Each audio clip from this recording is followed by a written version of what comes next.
would never have imagined that I would be able to say these words in this very place, in front of your holiness and in the presence of so many pilgrims. We are on Yolanda Ground Zero. In this very place where we are standing on that fateful day of November 8, 2013, aside from the more than 300 kilometers per hour of howling winds, storm swords of over 6 meters in height, crash over the place, destroying thousands of homes and killing an innumerable number of people. Many bodies were even washed ashore to the other side of the city across the Cancabato Bay. The suffering of our people defied imagination. Yet, in the midst of pain and suffering, it was our Christian faith that helped us through.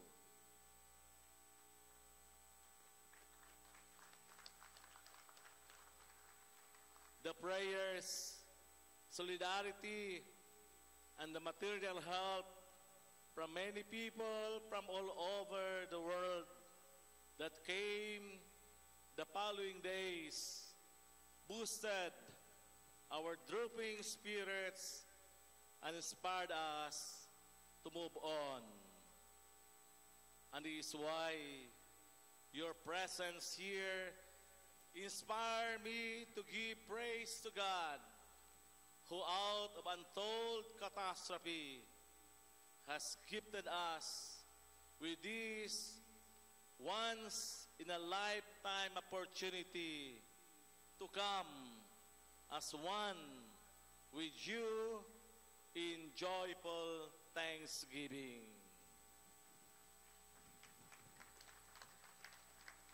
Our deep appreciation for your presence, Most Holy Father.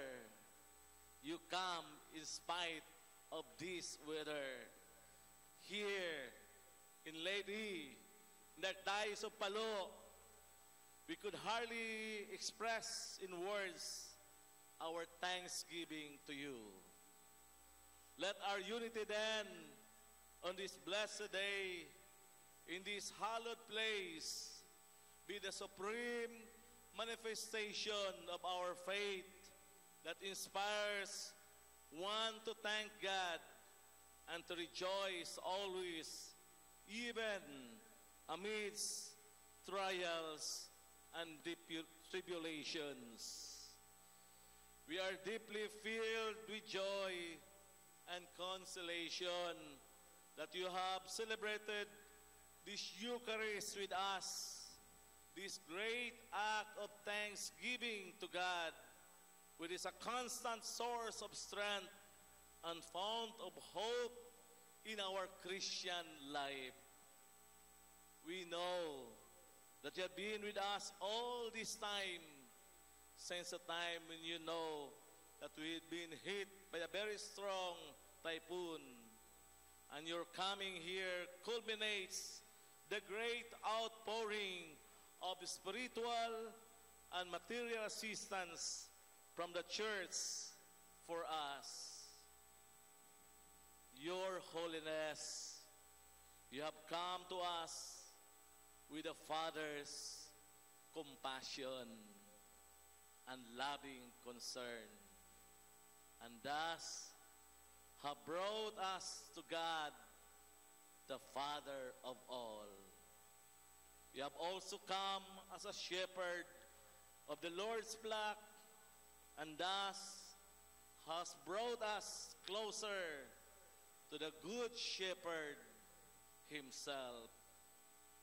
You visit, strengthens, and consoles us. May your humble presence among the poor and among us here gathered with you who have suffered the tragedy of Super Typhoon ever lead us to the restful waters of God's mercy and love.